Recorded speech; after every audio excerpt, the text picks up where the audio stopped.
आप एक तशरीफ रखे हैं, आपकी गाड़ी में बैठे हेलो आप गाड़ी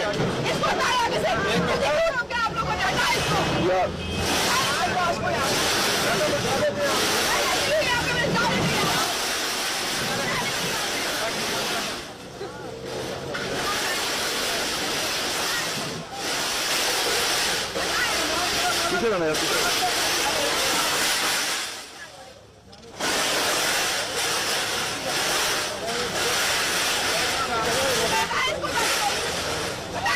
यार अब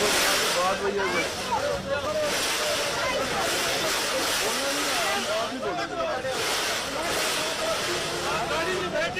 जाने दो ना मैडम